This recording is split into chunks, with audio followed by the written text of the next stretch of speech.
The sun was just beginning to dip below the horizon as wildlife photographer Lily Turner set up her camera near the edge of the riverbank. She had traveled to this remote corner of the Australian outback for a rare opportunity to capture the elusive saltwater crocodile in its natural habitat.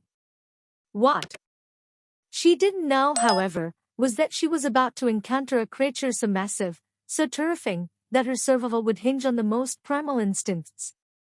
Lily's expedition had been uneventful so far, an occasional snap of a bird's wings or a distant rustle in the bushes, but nothing prepared her for the sense of foreboding that gripped her as she watched the water. The river was still, too still.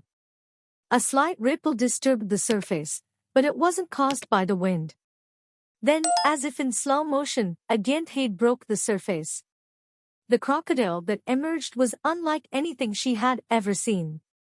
Its ears were coldened, and a girth that made the river seem small in comparison. The creature's sheer size sent a chill through her body. She had heard rumors about a mutant crocodile, a legendary beast that had been the subject of local lore for decades, but she had never believed it. Now, as she stared into the eyes of the monster, she realized the stories were true. Then made her way to the small observation tower. From the elevated position, she could see the riverbank clearly. The crocodile was circling the station, its movements slow but deliberate, clearly aware of her presence. Lily's heart pounded as she searched for a way out. She couldn't stay here forever. The building was old, its foundation shifting with each movement of the beast outside. Her only chance was to wait for nightfall and use the cover of darkness to make a run for it, but the croc's glowing eyes seemed to pierce through the shadows, tracking her every move. The night dragged on, and Lily's thoughts raced.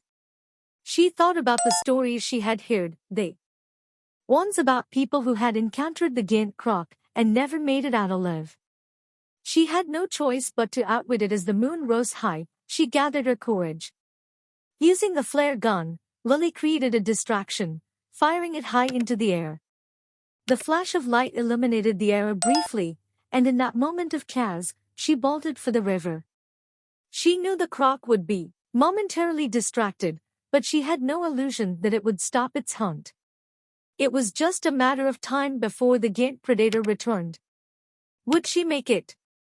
Or would this be the end of her survival story in the wild?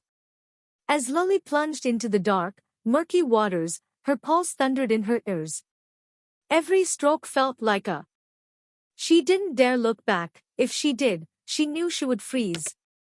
Instead, she focused on the shore, the faint outline of the trees barely visible in the moonlight. She was a swimmer, but this wasn't a race against time. It was a battle for survival.